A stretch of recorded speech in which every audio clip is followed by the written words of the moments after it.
Awesome. Thanks, everybody. And with that, we're going to turn it right over to Dr. Alvarez, who's presenting our case. Okay.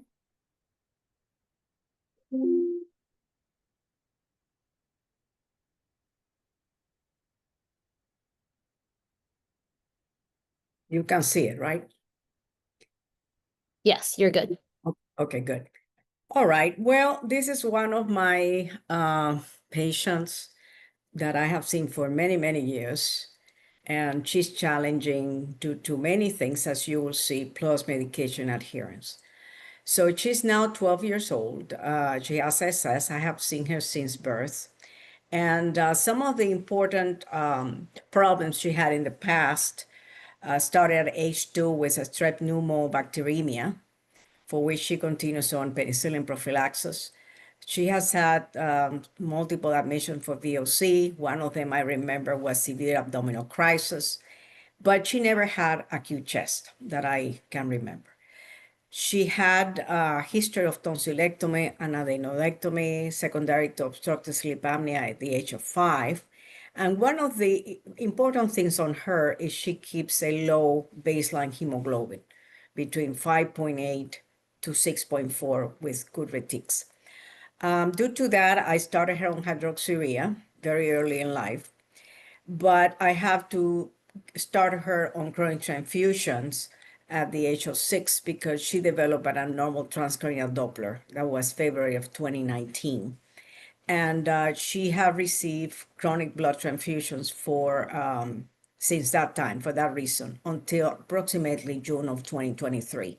After that, I have given occasional transfusions. She has support to facilitate her care. The last SCD we had was this year, and she had a maximum mean of minus 177. So it's still conditional, but in a different artery. Brain MRI does not show a significant pathology, just minimal narrowing of one of the divisions of the M2. But one of the significant things with her, as I mentioned, is her lack of adherence and poor maternal skills to handle the child. The child is very stubborn, and she has refused medication. Sometimes she does better. Actually, she's doing better since the last time I saw her, but most of the time she doesn't do good. And there have been multiple things that we have done to try to see whether she can cooperate. She goes to PPEC, and nurses there can give her medication sometimes with a lot of struggle. She has severe iron overload. Last ferritin, as you see there, was 3,300. And because of the multiple transfusions, lack of consistent ferrosirox treatment. Looking into the abdomen, I think I was intending to do a ferry scan, but I don't know. I don't remember now whether actually it was a ferry scan, but there was an MRI that I did. Oh, I think it was. I did an ultrasound first because she was having some abdominal pain related to gallbladder, and then I did an MRI because there was adenopathy that was seen. And this is basically to show you that there's still, a lot of iron deposition in the organs. The prescribed, the ferrosirox dose is 19 milligrams per kilo.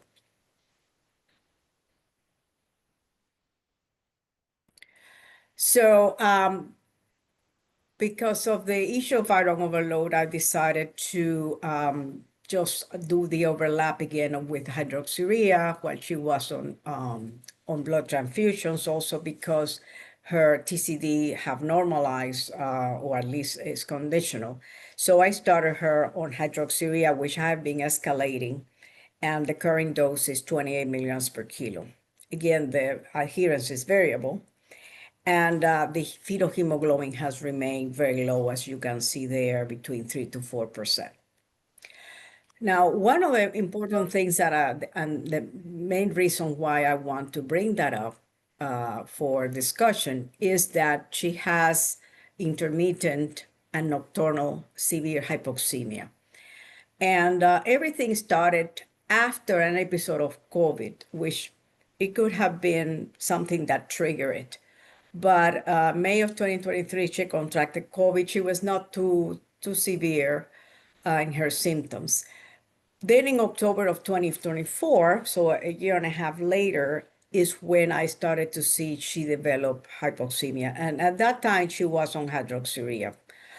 And basically, when she walks short distances, let's say she's in the parking lot, she comes to clinic, she can desab to less than 90%. We also did a 6-minute walk, and she can desaturate into the 80s. We did some evaluation, pulmonary evaluation, cardiac evaluation. The echocardiogram showed a PFO with some shunting, and the estimated pulmonary arterial pressure was 30 millimeters of mercury with a TRJV of 2.7, so somewhat increased. The pro-BNP you see there, the maximum had been 175, and she actually normalized afterwards. When I started seeing about hypoxemia, one of the initial impressions that I have is to put her back on blood transfusions. However, I did not do that with the concern of the iron overload, as well as that this was intermittent.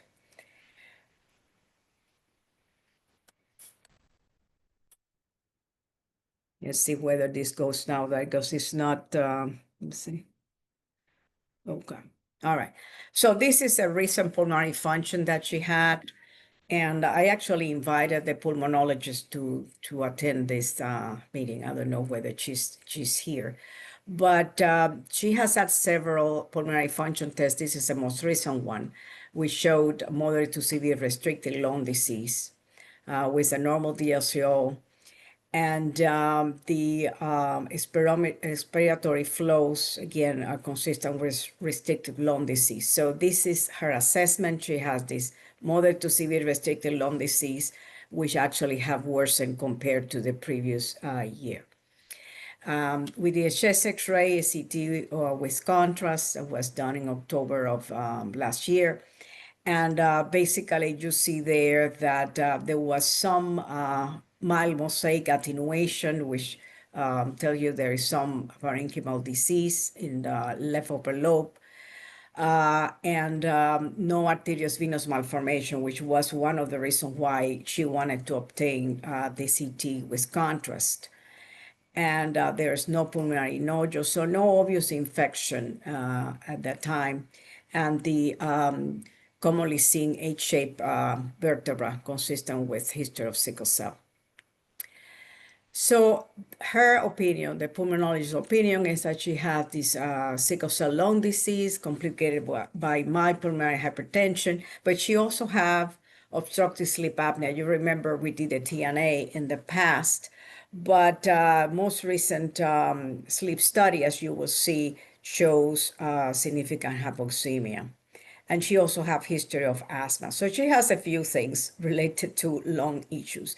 This is a quote from the medical record from the pulmonologist indicating that she has symptoms of cough, and that she had recommended inhaled corticosteroids and a long-acting beta agonist, but that her compliance was poor. At the time, she was having the intermittent desaturations.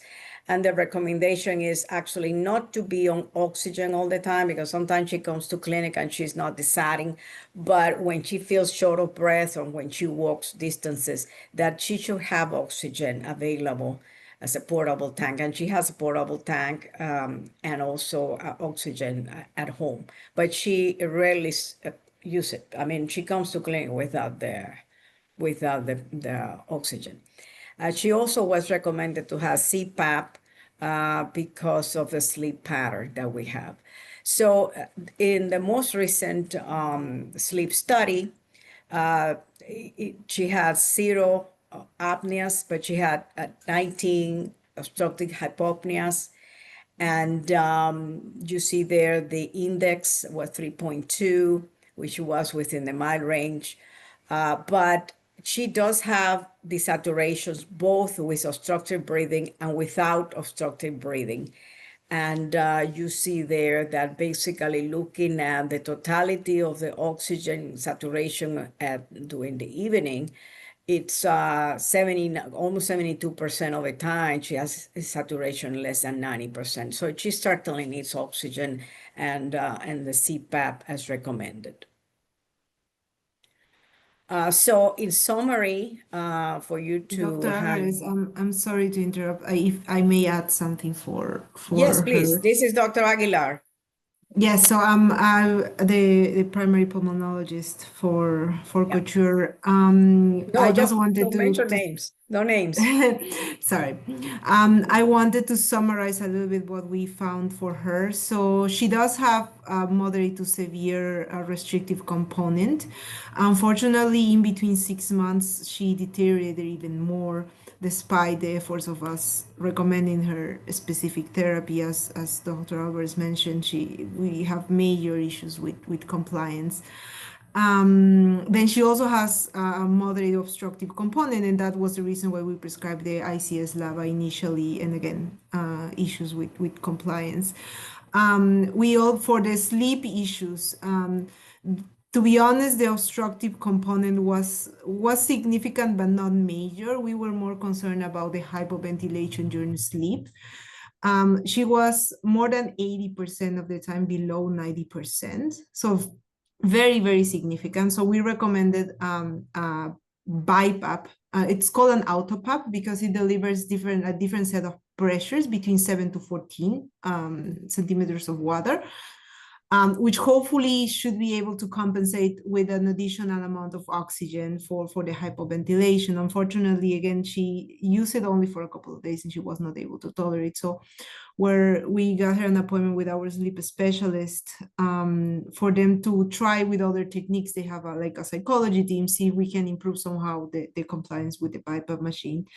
Plus the pulmonary hypertension component, which unfortunately we expect to worsen once the sickle cell also progresses. So it is a little complex from our perspective, but then also concerning because of the situation with the compliance. I just wanted to do those remarks for her. Okay, thank you. So the psychologist evaluated her, which I thought it was very, very important. We have actually a multidisciplinary team meeting, and at least two of the people that are also present here were there, patient navigator and the care coordinator. And I don't know whether the psychologist is on, but if she is, maybe she can speak later on.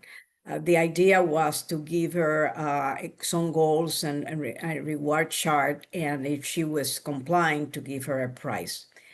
So these are, my issues here. If there were any further recommendation for lung disease or OSA management, I actually found that she does have some fullness, even though she had a TNI done. I see she has some adenoid hypertrophy. So I don't know whether, removing the adenoids again will be a good thing that we could do. I also thought about maybe some sort of oral device. I don't know whether it's the mandible that, is on the way, or but that we haven't thought about that, only the BiPAP. And if there is any recommendation to increase medication adherence and the device adherence, which I know, all of us struggle with that. And then the question is whether I should go back to chronic transfusions. I mean, will chronic transfusion be better than hydroxyurea in this setting, even though she has iron overload? But I that's one of the things I don't want to get out from you guys. We could do exchange transfusions. Right now, if we do that, I have to exchange the port for one that will allow it to do that. And I have discussed with the mother about the BMT and the gene therapy. She's now 12, but the problem is the busulfan. So I don't want to use busulfan at this point because of my concern about the lung disease. And I will stop there and hear if you have any questions and any advice. Hi, Dr. Alvarez. I'm here from psychology. Oh, hi, Jennifer. Hi. You want to Hi. mention something about our patient without mentioning names? Yes, I just wanted to mention one thing. So typically, when we would do a reward chart, we would have the parent engaged and we would make it more short term. So if she's wearing it once or twice a week, and then have the parent do the reward. But this parent had some, limited engagement. So that's why we decided to do the reward chart in clinic. And since she comes back about every few weeks, then we just figured that we would do the reward chart in clinic to then make sure that it was working for her. Yeah. Last time she came, she told me she was doing it, that she was complying with machine and all this. As actually, the mother and the kid said. But we'll see. Sometimes they comply and then a month later they don't. So, yeah. So the brain MRI didn't show a silent infarct or any vasculopathy? No. The brain MRI was okay for that. It's stable. It's not, I mentioned earlier that she has some narrowing, but nothing major that I would put her back on transfusion because of that. Hey, I doctor. mean, the issue is that she have very low hemoglobin level with poor hydroxyurea response, whether this is because she's not taking it, but she never had a very good response, the fetal always was very low. Yes, Ashok. Yeah, hi, Dr. Alvarez. I would still consider strongly exchange transfusion because persistent nocturnal hypoxemia can accelerate pulmonary hypertension and neurocognitive decline. So I would take that very seriously and work aggressively in that direction. And I would also consider revision adenoidectomy, which you alluded to. Yeah. Dr. Elver, this is Hamayun. I Hey. also would favor the exchange transfusions, and you can get rid of iron that way as well, like over the course of time with depletion, whatever her hemoglobin permits. I know she runs a low hemoglobin, but that would be one thing that you can prevent, like further deterioration of her sickle cell disease, and take care of whatever damage in the lung has occurred or the adenoids and all of that. And that's similar to management I'm doing with another patient, actually. That I cannot do the gene therapy because she has this other patient have even severe lung disease, much severe than this one, and she has done very well with the change. Yes, thank you for the advice. And in terms of her liver MRI, you mentioned her ferritin. Did you have a liver iron concentration? Not in that, no, not in that test, because I usually do an MRI and a ferric scan, and somehow, as I mentioned, I think I did it because I was looking at the adenopathy. That was my concern. But next time I do it, I will order a ferric scan. Yes.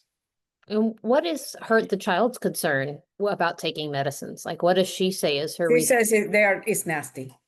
It's nasty and she doesn't like to take it. She's very bad. I mean, she can spit on the mother, and the mother is very tough too. So they're both very tough. They have been very faithful to me. I mean, she actually have my cell phone and everything. So I mean, but sometimes I have to call her because she may miss an appointment. I mean, at some point in time, I called even the CF on her. That was many, many years ago because she wasn't coming. But after that, she improved. But the child always have been an issue with the medication. They actually give her, there is an uncle that have given her dollars. If you take the medication, I give you $1. And with that, she got money. And she thought what to do with the money. But, it's more the issue with that she doesn't like to take it. Hopefully with older age, she will get better, but sometimes it's even worse, right? The adolescence is not a good thing. Yeah, no, I certainly agree with others that I would probably go the safe route of exchanges. But I agree that you're probably going to still be adding iron given how low her baseline hemoglobin is. Correct. Yes. Well, that's another thing. That's why I also say about the chronic anemia. I mean, obviously at the beginning, I may have to give a simple transfusion and then do the exchange. So I can keep her on a higher hemoglobin, like 8 or something like that. Because obviously I will not be able to do the exchange starting at 6, right? So I may have to bring her up higher and then do the exchange. What about the question that I have, and I guess that will be a question for Dr. Aguilar. Dr. Aguilar, these devices that you kind of change the anatomy, open the mouth or something, is that something that will be helpful to in the case that she doesn't go for the BiPAP? Because maybe something about the anatomy besides the adenoids. I don't think it's multifactorial. So I don't think the obstructive component is significant enough to explain the degree of hypoventilation when like during the night. That's why I do think it has to do with like regular hypoxemia other than just an obstructive issue. So she will definitely require some type of ventilatory support. Usually when we use like maxillary expansion devices, they're usually not necessarily the first step in the treatment. They are usually more reserved for obstructive cases. Usually patients with like micropnea and more like structural facial issues than just hypoventilation. So I would say more like the ventilatory pressure than the actual structural issue. Yeah, unfortunately, yeah. Can I ask a question to Dr. Aguilar? So, Of course. there's an old study which we had done in Louisville. I mean, I was not an author in that, but which showed that for patients with OSA, with adenoid hypertrophy, sometimes the addition of singulair can help decrease the edema of the adenoidal tissue. And, but of course, in this patient, there's substantial nocturnal hypoxemia, may not necessarily help, but I don't know if it's worth adding some singulair to the regimen, which comes in chewable tablets, so which could be easier to give, so. Yeah, so for in general, for mild obstructive sleep apnea, our favorite medications are usually montelukast and Flonase because they decrease the inflammation. To be honest, the studies that we have reviewed recently show more like a symptomatic type of relief than an actual improvement in the AHI, like in the actual obstructive index. Our sleep specialist is not very keen to these medications, especially montelukast because of the behavioral side effects. And unfortunately, we already have a lot of behavioral issues for these patients, so I don't think I would try this medication on her. The index was not that high. I think that's also important to mention. It was like a 1 point something. It was not high enough to recommend something else. Mm-hmm. Okay, well, thank you so much. I will speak with the mother and propose the exchange transfusion. So we have to change the port. Thank you. And refer for adenodectomy. Sounds good. That was a good case and a great conversation. Thank you, everybody. All right, moving right along, we have Dr. Yogi Persaud to talk about silent cerebral infarcts. So good timing since we were talking about people with low hemoglobin and a review of management approach. Oh, let's see if I can find my slides. All right. Good afternoon, everyone. Thanks for joining me today. When Sonia asked me to present, I was kind of racking my brain as to what am I going to talk about that this audience hadn't seen before or may have needed a review on. And it so happened that on Thursday, I was in clinic last week, Thursday, and we had a few baseline MRI scans that had shown these T2 hyperintensities. And the radiologist read them as microvascular infarcts. And I had to go down and talk to them and say, well, what's the size and where is it?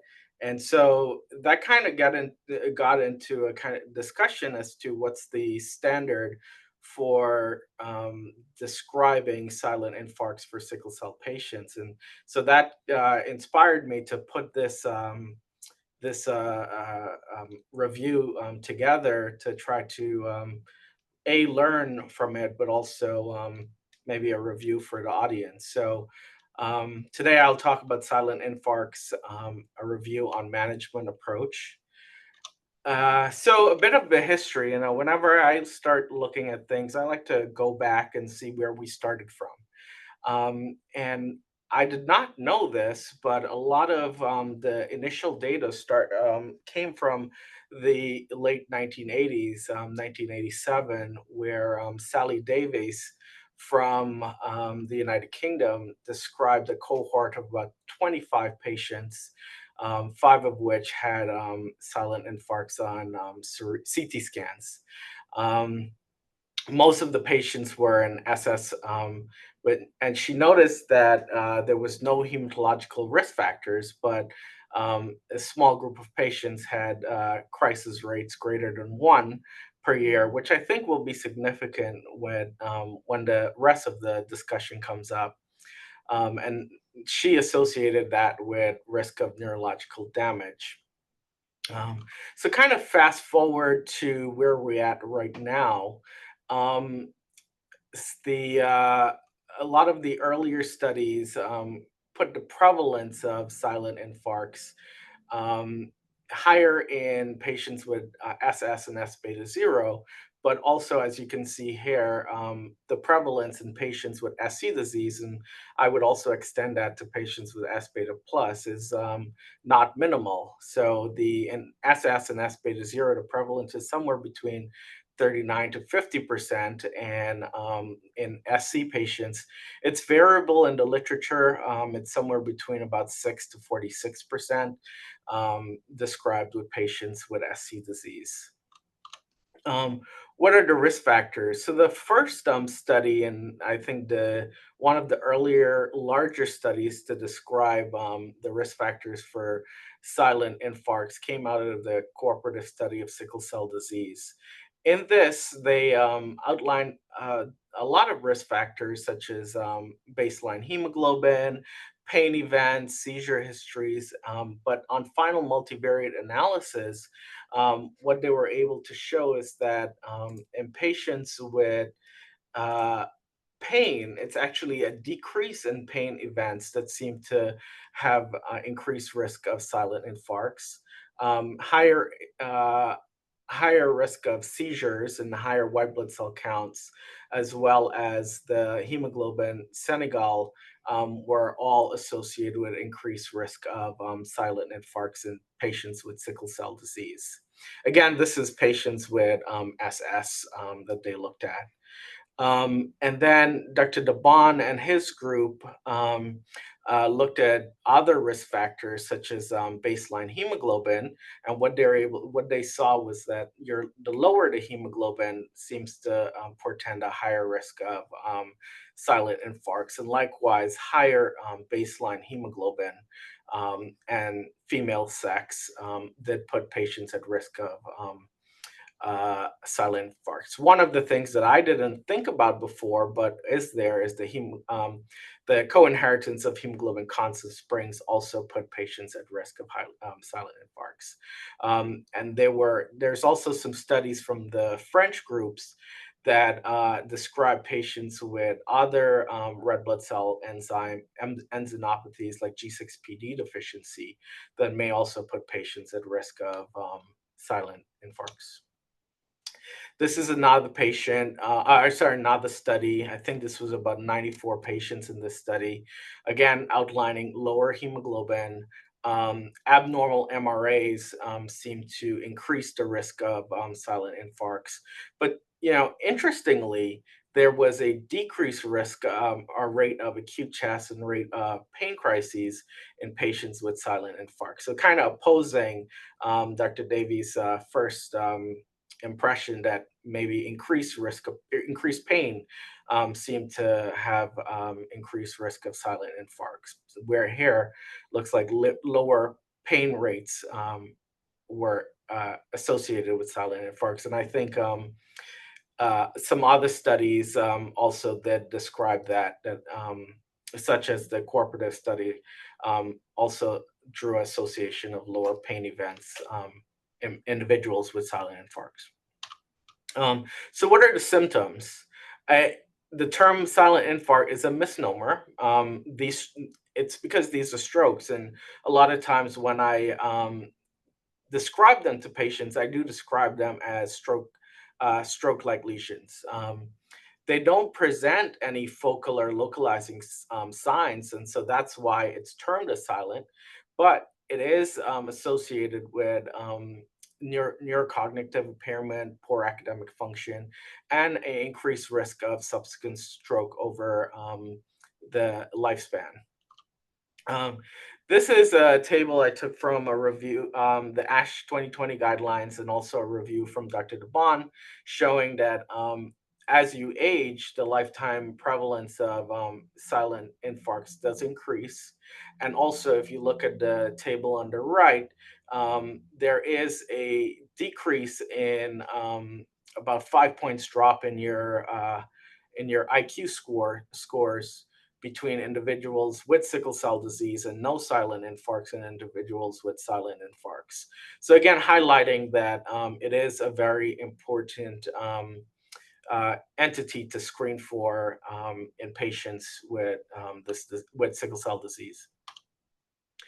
The definition, and this is taken from, again, the ASH guidelines, but also using the SIT trial guidelines. So it's an infarct like lesion on MRI with no neurological symptoms or physical abnormality.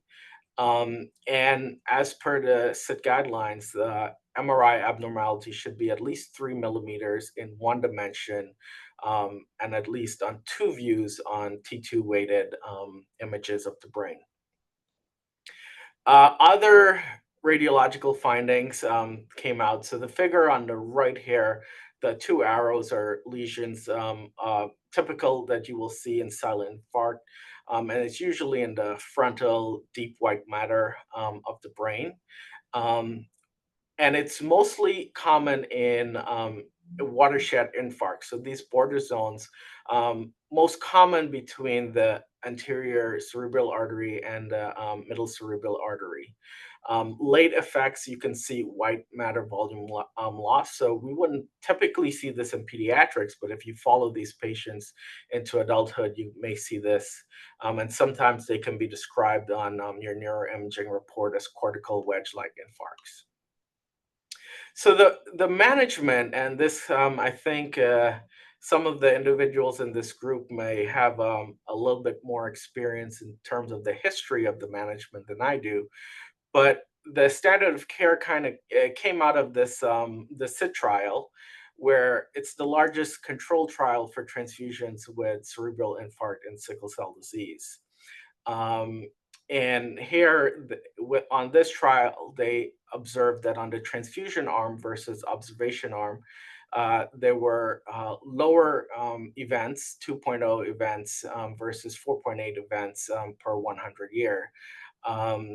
And one thing to note, that there was no head-to-head comparison with hydroxyurea. And basically around 15% of the patients who had silent infarcts on the transfusion group never really received effective therapy like hydroxyurea prior to enrollment. So that's something I think is important when we think about other approaches. Dr. Weir on the Twitch trial, they looked at exit brain MRI, and essentially what they looked at, basically they compared MRIs from entry onto the study and exit onto the study. And on the hydroxyurea arm, there were no new infarcts that were developed, which suggests that hydroxyurea therapy may also be an important player in managing patients with silent infarcts. This is a study, I think came out in 24, the Hydroxyurea Prevent study. It's a feasibility pilot study it was a randomized placebo-controlled trial looking at hydroxyurea to reduce CNS complications in patients with sickle cell disease. I think one of the limiting factors to this is lower patient enrollment. And so you can see here on the table here, it's only 6 patients on hydroxyurea and 6 patients on placebo, but there was a decrease in at least the hydroxyurea arm of silent cerebral infarct. So again, a small study, but showing that hydroxyurea may be preventative for patients with silent infarcts. Another study, the hydroxyurea soft study, looking at MRI for brain in children. This was 2 children with silent infarcts. And what they're able to do, they followed these patients chronologically, and they were able to show that at least with hydroxyurea, the lesions did not change on follow-up. So it may be preventative against secondary silent infarcts. This is a study from France, a large cohort study of patients with abnormal TCDs, again showing that patients with on transfusions or patients who were on hydroxyurea didn't develop silent infarcts. Interestingly, patients on transfusions, one patient on their study did develop infarcts while on transfusions. And then this, I think, this is another hydroxyurea by Dr. Ware and his group, reviewing the hustle cohort of patients, again showing that about, I think, 19 patients with silent infarcts who were identified on that study after about 3 years follow-up. Only 1 patient developed silent infarct. So again, another study suggesting that that hydroxyurea may be important in the treatment of silent study. And then this is a large retrospective study from the Children's of Alabama, again highlighting the importance of hydroxyurea in management of silent infarcts. One of the things that I took from this is that they compared the events per year or patient year from their study to the SIT trial and the hustle trial, and they noticed that at least on the SIT trial, I think there were, let me see, they identified 3.7 new CNS events per 100 year. And on the hustle cohort, 1.8 new CNS per 100 years. This is patients who were prescribed hydroxyurea. So again, it may be preventative against silent infarcts. That being said, the 2020 guidelines did come out, and things that are recommended as secondary prevention includes regular blood transfusion, cognitive screening, which I think we all can agree with, and trying to get educational services for our patients who may have cognitive decline. But the recommendation from the ASH is to proceed with, or they suggest chronic blood transfusions. And that the reasoning for that I took from the guidelines is that there is no controlled trial demonstrating non-inferiority to hydroxyurea. That being said, I do, at least in my practice, when I discuss silent infarcts with patients with sickle cell disease, I a lot of times do discuss hydroxyurea as an approach over transfusion. And if they have not been optimized on hydroxyurea, I tend to optimize them on hydroxyurea, monitor their MRIs serially over a course of years. And if the infarcts are not expanding, or there's no further infarcts, then one can suggest keeping patients on oral therapy over transfusions. I think these are my references, and I will open the group up to questions. I'll stop sharing now. That was a great review. Thank you. Uh, Dr. Persaud, this was really good. This is Hamayoun Imran from Mobile. My question is, when you talk to the patients and you ask them, or when you recommend them about transfusions, like, do you, you just advocate for lifelong transfusions after that? Because the SIT trial, is only for 3 years, and I don't think someone can extrapolate that you can, or you need to continue it lifelong, like a full-blown overt stroke. What is your take on it? Yeah, I do not advocate for lifelong transfusions. I tell patients, specifically with silent infarcts, I look at other risk factors. So, do they have intracranial vasculopathy? Do they have abnormal TCDs along with it? If they do not, then I actually try to optimize hydroxyurea upfront in these patients before I say, okay, let's consider transfusions. And if I do put them on transfusions, I do make them understand that this is only for a few years. So, like you said, about 2 to 3 years before I will consider transitioning them back to hydroxyurea. The patients that I have actually, at least in my practice so far, I have not put anyone on transfusions for just silent infarcts. Um, I've a lot of the patients that I've identified may not be either adherent to hydroxyurea, or we may not have dose escalated them to MTD. And so in those patients, I have tried to dose escalate, and I've worked with the family together with social workers to come up with a good plan to improve adherence. And I do think, at least so far, that has worked. We've been following the MRIs in those patients for every 2 years, and the lesions have not changed. And so in our practice, we have tend to steer away from transfusions and try to optimize hydroxyurea. Hey, Dr. Thank you. Prasad, great discussion. Can I make some comments? So, one is, as far as the name of silent cerebral infarcts, maybe Julie and others can take it to the big guys. Maybe we should rename it as covert cerebral infarcts, because it's covert in the sense it escapes clinical detection. So that may be a better term than silent cerebral infarcts. The second thing, the pathophysiology, as you mentioned, it happens in the watershed zones, where at the distal end of the arterial territories, where the perfusion pressure is the lowest and the drop in oxygen content is quite low. So remember, even though we know that there's severe cognitive disruptors, we don't study the level of progression of cognitive decline properly, and so we make decisions arbitrarily. 3 years is sufficient, but from the purely pathophysiologic point of view, it would make sense to be on continuous, maybe exchange transfusion for a long time to prevent further cognitive decline. And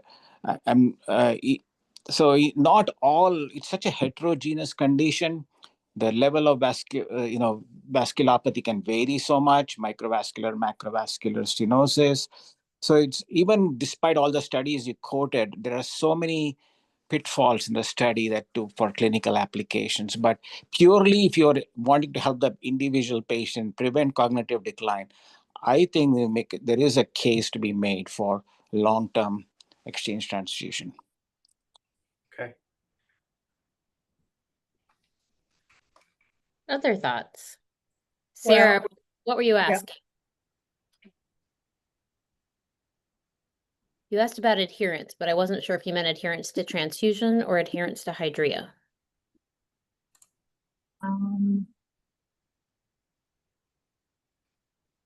Adherence to anything. So I have adherence is a very tough thing to work on, especially with young children and adolescents.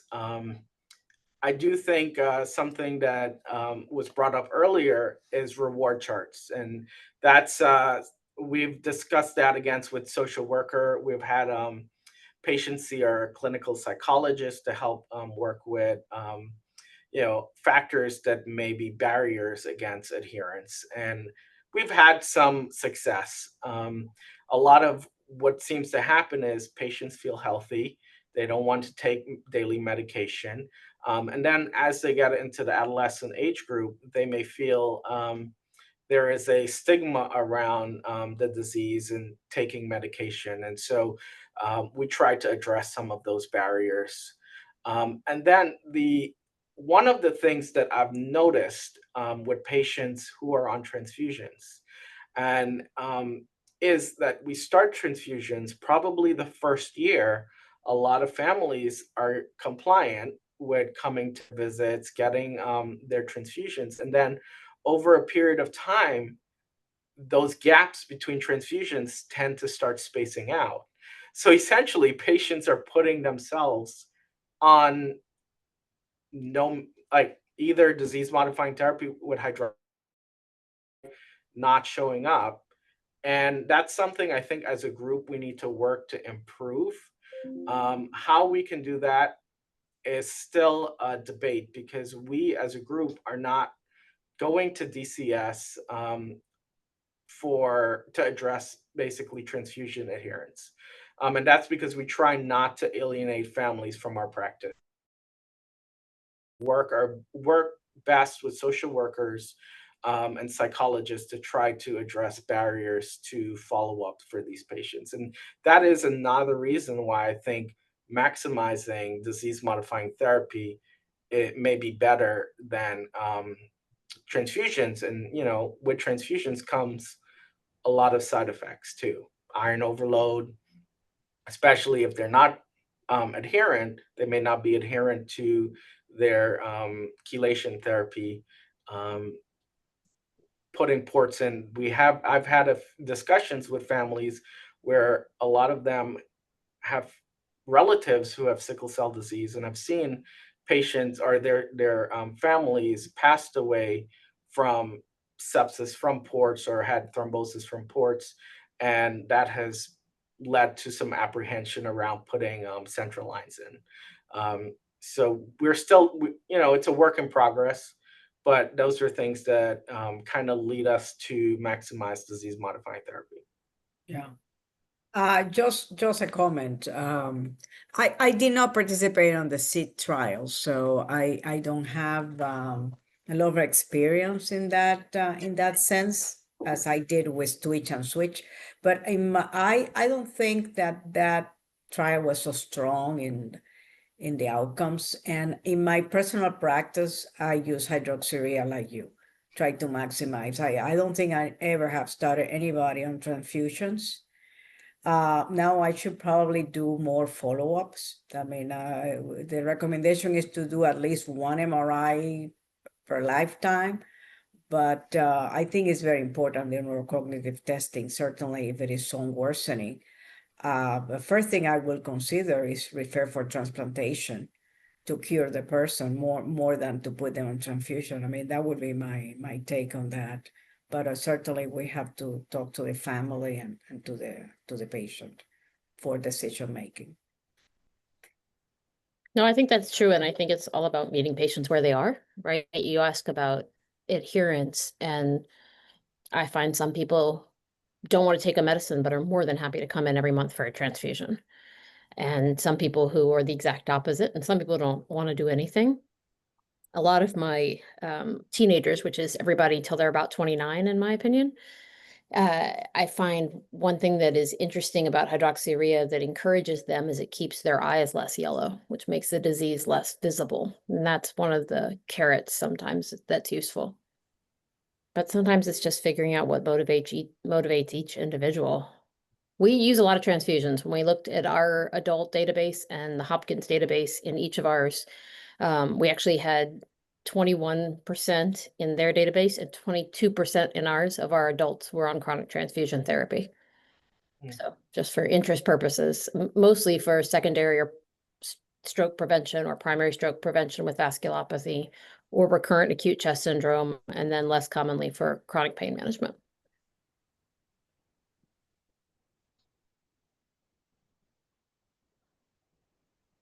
I'd raise my hand, but you want me to just go? Yes, Jeff.